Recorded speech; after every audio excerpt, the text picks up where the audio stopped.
Oke, kita udah siap makan siang. Jadi kita lanjutkan ke Lubang Jepang. ya, kita akan coba untuk menelusuri lah lubang Jepang yang ada di kota Tempat Bukit Tinggi. bersejarah di Bukit Tinggi. Ya, kata orang begitu. Emang iya? Jadi kita lihat bersama-sama ya. Ciao.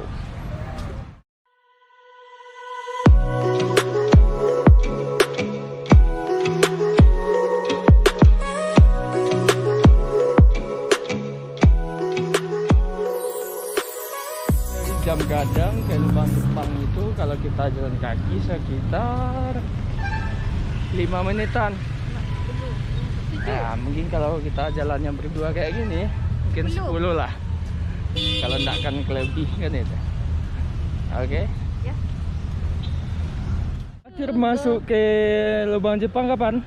SMA SMA tahun 2014. sama teman-teman SMA satu kelas. Udah lama itu. Udah lama. Kalau Babang terakhir Belum pernah pernah masuk sampai gerbangnya aja. Padahal udah berapa tahun tinggal di Bukit. 3 lah. Padahal udah 3 tahun tinggal di Bukit terus nggak pernah ke Ya, begitulah. Kalau aku udah Yang kedua 2 kali. atau 3 kali lupa. 3 kali. Tapi udah lama nggak tahu sekarang kayak apa. Ya, kita saksikan bersama-sama. Apakah masih sama dengan yang dulu atau udah berubah? Nggak tahu. Biasanya mungkin berubah. Mungkin udah ada pembaharuan, Perbaikan. perbaikan ya. Oke.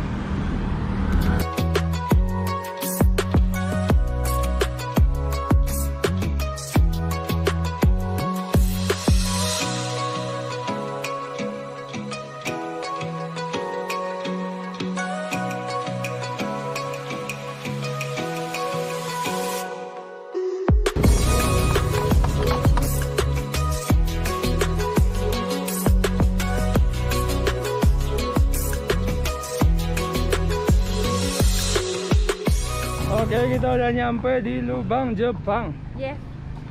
Nyampe Selamat juga datang di lubang Jepang. lubang Jepang. Oh ya. Jadi kita sholatnya di sini.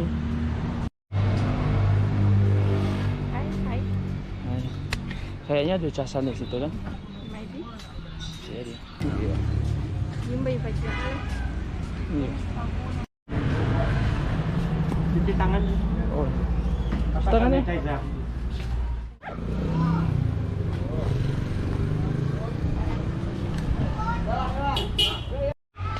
Oke, kita akan masuk ke lubang Jepang Ya. yang sangat fenomenal ya. Bersejarah. Iya, fenomenal.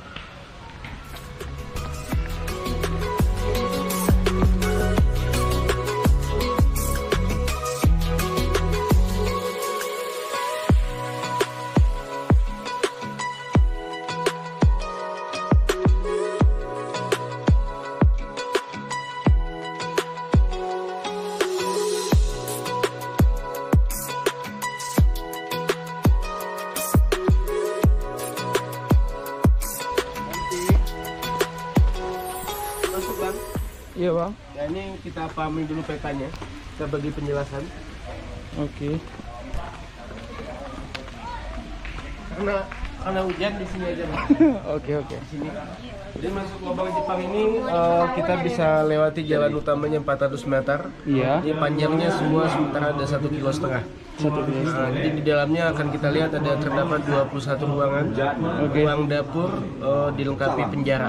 Oh Ya, ya. 21 ruangan fungsinya berbeda satu sama lain. Iya. Dan dilengkapi lagi 5 pintu rahasia yang nanti akan bisa kita lewati, telusuri semua. Iya. Paling lama memakan waktu 25 menit. 25 menit. Ya, dengan jalan santai sama foto-foto. Nanti keluarnya ke bawah sana, tembus ke Ngares Sianok, abang bisa lihat pemandangan langsung. Dan masih di kawasan sini. Nah untuk ke dalamnya nanti tentu bersama pemandu wisata, ya, selaku saya di sini sebagai tour guide-nya. Saya macam seperti orang itu, ya Pak ya. Masuknya dipandu nanti dijelaskan tentang apa yang abang lihat dan juga mempersingkat jalan tadi 25 menit. Nah bisa tembus ke bawah. Ya. Jadi lebih enak lagi, kita penjelasannya lebih transparan lagi Bang ya.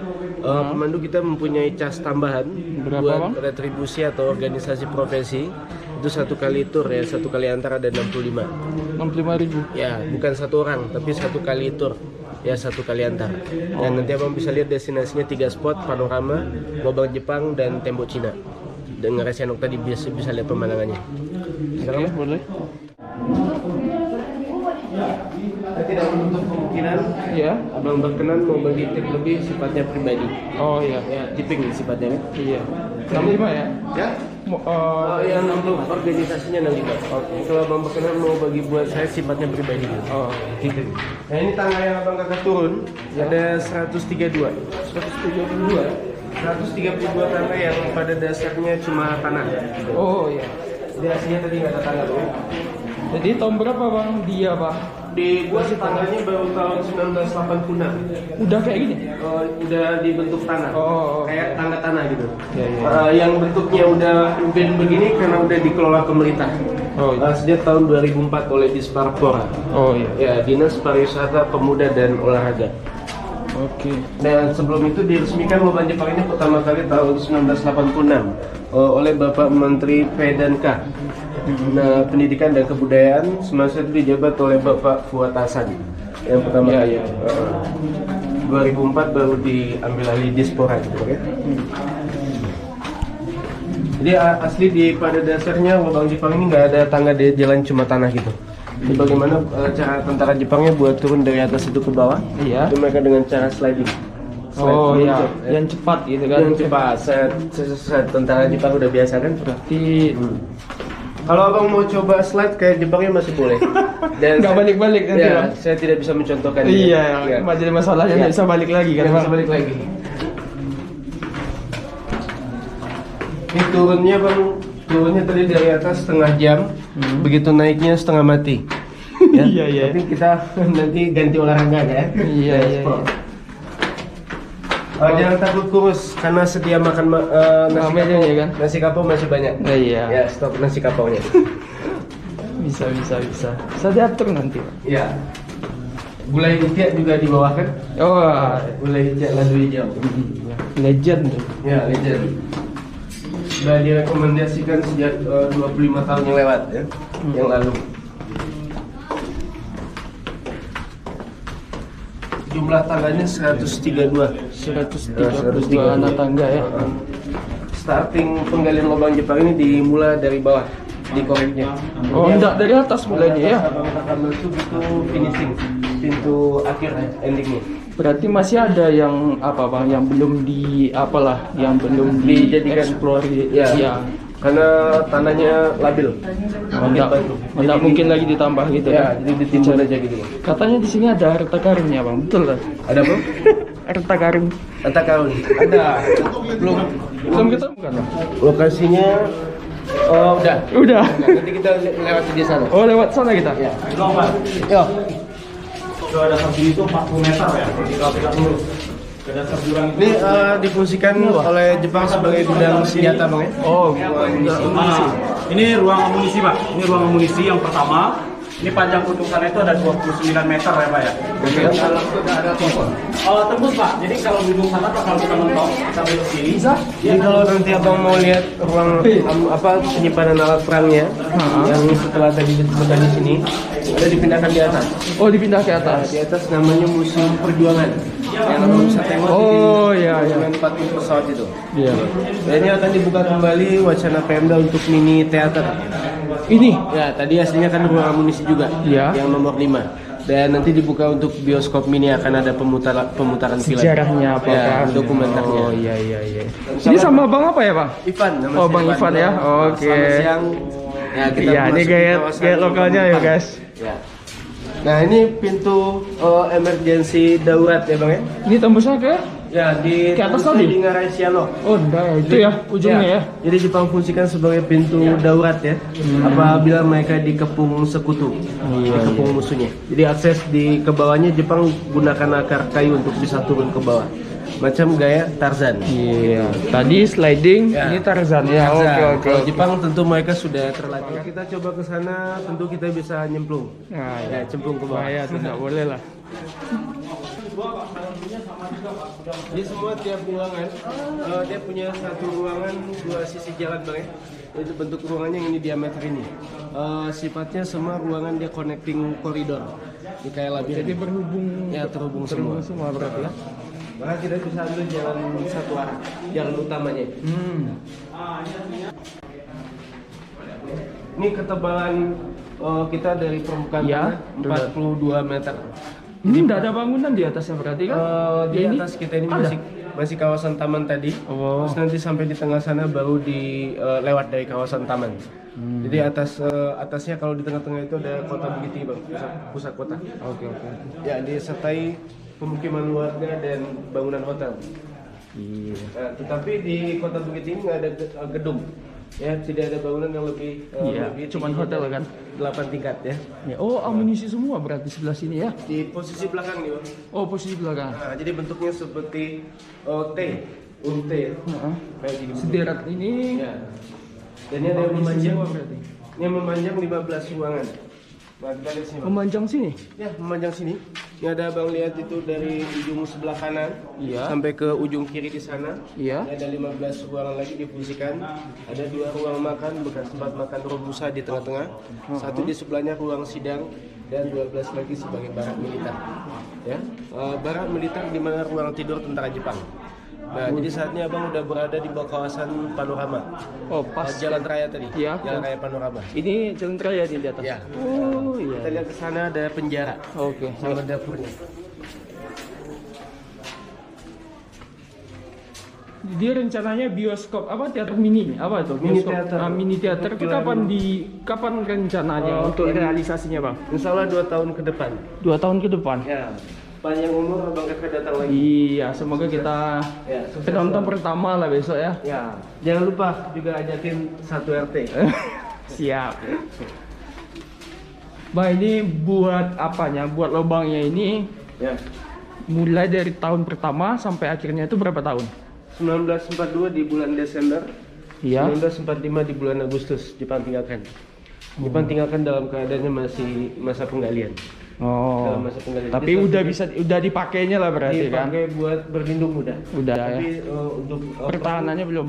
pertahanan udah, Ah. tapi belum sempat dipakai buat perang. Oh. Ya, jadi mereka dulu bertahan di sini selama 2 tahun 4 bulan. Heeh. Itu akan tidak mudah mereka dijangkau oleh musuh-musuhnya.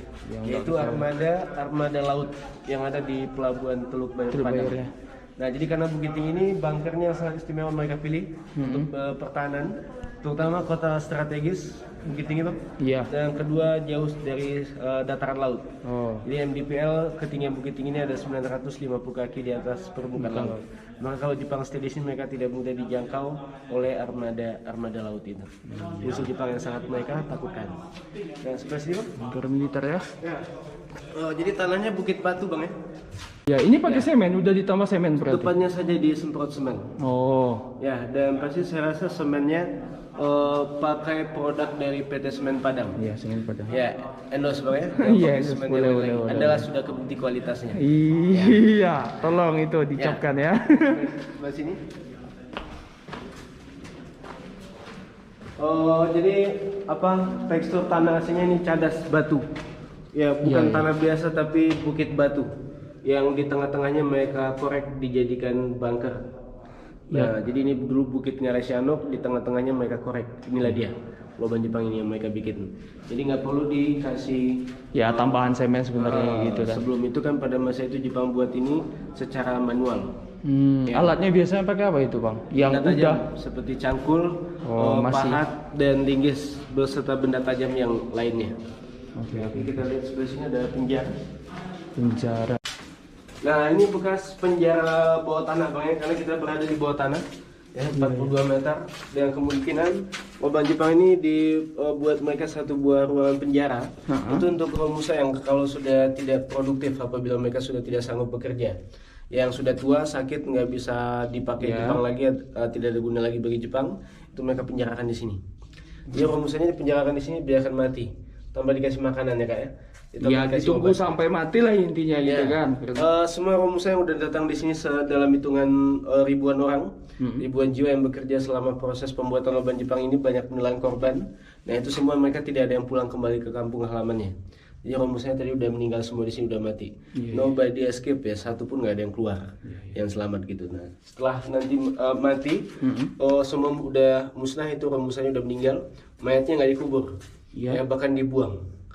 Mau tahu kita lihat boleh ini ya. Yuk siap bang, semua mayatnya. Tapi jangan khawatir, mayatnya udah gak ada lagi bang. Oh iya udah pasti lah itu, kalau enggak nih bahaya. Nah ini bekas lubang pembuangan mayatnya bang. Oh dimasukin kayak gini ya? Jadi kira besar lubang ini ada panjangnya segini, cukup satu badan orang dewasa. Oh dulunya ya, jadi mayatnya masih berbentuk badan yang dibuang ke bawah sana, diseluncurkan. Nah jadi panjang lubang ini ada 32 meter. Tembusnya ke Ngarai berarti kan? Terhubung ke Ngarai Sianok, yang di dasarnya nanti ada sungai. Nah karena di Ngarai Sianok identik dengan sungai, jadi besar kemungkinan mayat-mayatnya setelah diluncurkan dari bawah sini, dia akan dibawa arus aliran sungai gitu. Dan kalau di atas ini pintu pengintaian. Ya bagaimana Jepang mengintai serangan musuh dari udara, ya pesawat musuh. Nah boleh bang tengok di sini berdiri, mohon maaf minta bantuannya. Siap. Sini. Di sini. Nah, menghadap atas. Atas. Oh iya. Jadi Pak kasih kakaknya juga mau lihat. Gantian. Iya. Emang canggih ya. Kita lihat lagi pintu penangkapan. Oh penangkapan. Jadi Jepang itu nggak suka belajar sejarah bang ya. Tapi mereka sukanya bikin sejarah. Buat sejarah. Jepang prinsip kehidupannya ibaratkan selalu hanya mau pandang ke depan saja. Makanya selain mereka tidak suka belajar sejarah, Jepang juga sangat-sangat tidak suka ingat mantan. Ya. Jadi cepat move on-nya gitu. Iya. Kalau di Indonesia sejarah tidak boleh dilupakan. Iya, kebalik ya bang ya. Kebalik. Ya, dia buat Jepang sejarah. punya satu tradisi tuh, yang kalau bepergian keluar dari negaranya untuk mengerjakan perang, itu harus berhasil, mengerjakan misi ya kan.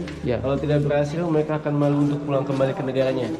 Kebanyakan Jepangnya pasti lakukan satu tradisi yang namanya harakiri.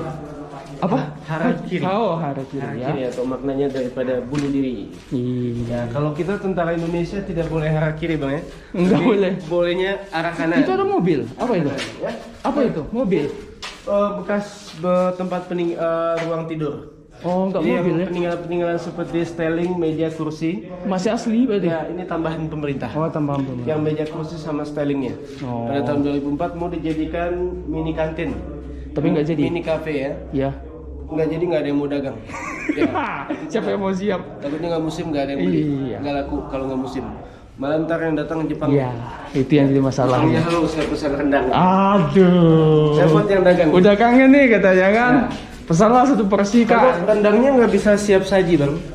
Ya, sementara Jepang maunya siap saji. Iya harus siap saji. Harus cepat gitu kan. Kebiasaan makan ramen ya kan. Siap saji gitu. Nah itu pintu emergensi sebagai penyergapan. Untuk ditangkap para petani masyarakat Bukit Tinggi. Jadi kalau Jepang butuh bahan makanan, mereka sudah dapatkan daripada petani tersebut. Hasil bumi seperti padi, biji-bijian, umbi-umbian dan sayur-sayuran. Jadi bahan makanan tidak ada yang bisa Jepang peroleh sendiri. Ya bahkan itu perampasan dari orang kita tempatan. Namanya perampokan upeti. Upeti. Jadi Jepang tangkap si petani kalau udah panen hasil bumi. Gitu. Dari sini lo masuknya gitu. Ya dari depan sana. Iya. Oke, lanjut. Aku mau tanya, kelistrikannya gimana ini bang? Kalau sekarang? Saat ini dari bawah tanah, lantai? Enggak, di pinggirnya. Enggak, maksudnya tuh listriknya dari tempat yang tadi atau ambilnya langsung dari atas? Yang tadi. Oh, enggak ngebor berarti ya? Enggak ngebor, yang tadi itu. Jadi dibikin kabelnya gitu kan? Ya, bawa apalah berarti kan? Disalurkan ke atas, terus dari PLN juga langsung. Tapi nggak ada yang langsung dari atas ya? Oh. Nah ini bekas ruangan sidang. Ini? Ya, tempat rapat Jepang. Jadi abang kakak bisa perhatikan juga ini diameternya ruangan ini satu lebih besar. Ya. Ya, lebih besar dan cuma ruangan ini yang bergema bang ya. Yang lain nggak ada ya. Aul. Yuhu. Ya, iya. Cek sound. Ya bisa konser kita sini. Ya, kita sebelah sini. Nah, selain dari ruangan yang tadi, tempat sidang semuanya dia kedap suara. Iya. Nah, tentunya abang bisa perhatikan ini dinding lubang Jepang dia punya selalu ada sekat-sekat. Ya, itu apa itu bang? Pintu. Bukan, sistem peredam. Oh. Jadi kalau ada suara letusan pistol, ledakan bom dan teriakan orang dari dalam ini dia nggak sampai keluar. Berarti ukuran ini tidak pernah diubah berarti ya pak ya? Ini emang udah dari awalnya udah ukurannya emang udah segini. Tingginya ditambah Oh tingginya ditambah. sama lebarnya. Oh, lebarnya. Kalau yang ini memang asli dari Jepang buat. Berarti sebelum ini ditambah berarti ukurannya agak dalam berarti kan? Oh, Sebelum ini dikikis berarti agak dalam. dalam berarti kan? Dan juga dibuat Jepang sebagai celah-celah kayak gini nih. Selain sebagai peredam suara juga berfungsi sebagai penyangga obor. Obor mereka penerangannya menggunakan obor pada sini. Iya. Belum sempat Jepang ciptakan pembangkit listrik ya. Setelah Jepang udah keburu kalah. Iya, untung dia kalah. Kalah. Kalau enggak di dalam ini akan terlihat seperti kota bawah tanah. Ya, mungkin kalau dia masih agak lama mungkin lebih maju daripada ini Ya, dan akan mereka ciptakan juga rumah sakit pembaca radio di dalam ini. Ya, bisa mereka pakai benteng buat perang ya kan? Iya. Ambil kiri bang. Jadi kalau teriak di sini ataupun letusan pistol, ledakan bom nggak kedengar keluar atas ya. Cuma ada di satu ruangan tempat rapat tadi yang aja ada yang menggema pengeras gitu suara ya. yang menggema. Pertanyaannya kalau kita berada di dalam gua ataupun lubang, bahkan terowongan itu haruskah ada pantulan suara? Ada. Nah di sini nggak. Di sini karena mereka buat ini sangat rahasia konsepnya ciptaan Jepang dan tidak ada gema suara. Kita buktikan main. Sudah lama. agak Pecah di sini kan? Iya. Pantulan suaranya sebelah sini. Kita ke akses pintu utama. Oh ini awalnya berarti di sini berarti kan? Ya, starting lubang Jepang dikorek dari sini. Pintu utama. Jadi tadi yang kata gua masuk dari atas itu pintu finishing ya. Iya. Endingnya. Jadi kita keluar dari lubang Jepang dan masuk ke kawasan panorama lagi untuk ambil spot pemandangan. Panorama. Jadi abang udah tengok lubang Jepang kan? Sudah. Nah, sekarang kita lihat yang lain lagi. Atau nggak mau keluar dari lubang Jepang? Karena tiketnya berlaku 12 jam. 12 jam ya nggak mungkin lah aku 12 jam di sini. Boleh pulang sebelum hangus ya. Boleh masuk. Pokoknya 12 jam boleh di sini. Tapi kalau 24 jam saya rasa abang nggak boleh pulang. Mesti tidur sini. Iya. Tempat apa tadi kan? Ya. Itu tiketnya 12 jam. Iya. Limitnya. Ini pos penjagaan mungkin ya. Mau buat musola. Musola. Dulunya ini enggak ada. Dulu Jepang nggak punya musola. Iya. Nah terus ini toilet. Saya jamin itu kok. Ya, ini toilet Jepang dulu nggak sempat bikin toilet. Jadi kita yang buat ya. Dibikinin pemerintah. Tapi pun udah kayak gini kan? Jadi kalau Jepang dia gampang mau buang air besar, mandi apa segala macam. Iya. Mereka bisa ke sungai. Tapi repot. Tapi enggak ketahuan dia itu. Enggak ketahuan dia di sini. Nah ada teka-teki ini untuk bisa buang air besar di dalam ini. Karena mereka tidak boleh keluar dan setiap hari mereka bekerja di sini. Teka-teki boleh berjalan. Diminum lagi. Diminum lagi. Enggak, dia buang air besar. Buang air besar. Ya, sementara di dalam ini tidak ada toilet. Dan mereka setiap hari nggak boleh keluar. Hanya selalu bekerja di sini. Musa, kalau Jepang mau bisa keluar dari luar kan? Musa gimana caranya? Oke, kita kasih bekerja di depan.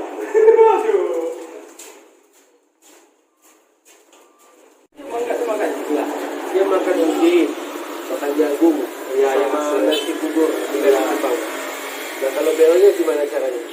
Nggak ada toilet? Iya, toiletnya nggak ada dari tadi itu ya. Kalau gali lubang, tutup lagi pakai tutup lagi. Gimana dulu caranya sebelum mereka cari tempat gali lubang? Caranya satu. Gimana? Saya rasa caranya pasti mereka sama kayak kita. Pasti mereka jongkok. Kalau kita tangan jongkok ya. Bisa di mana tempatnya, di mana-mana mereka gali lubang ini. 128 anak tangga. Dan Jam-jam? Jam-jam tinggi-tinggi.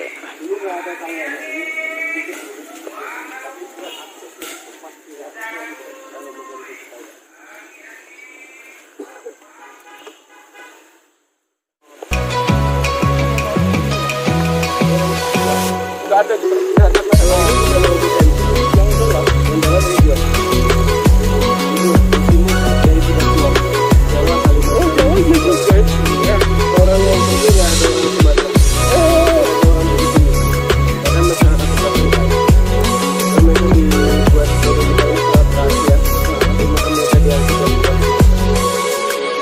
Masyarakat setempat pun nggak tahu itu intinya kan. Bahkan loban Jepang ini ditemukan setelah 5 tahun Indonesia merdeka.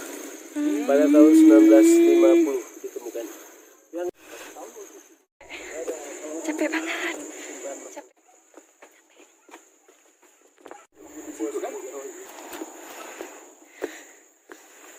Hai.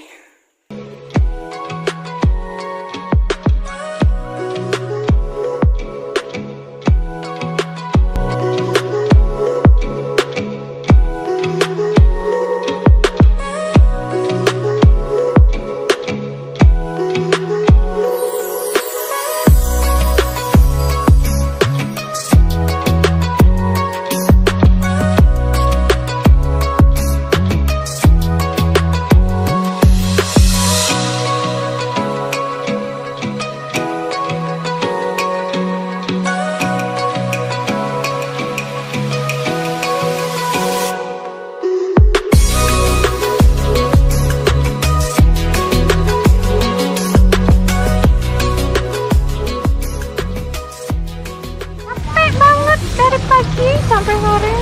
Iya, mulai dari jam 11 sampai jam setengah 5. Jam setengah 11.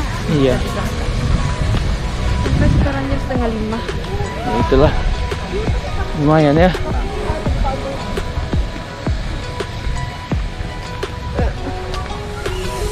Bahaya. Capeknya betis nih ya. Ya kan ya?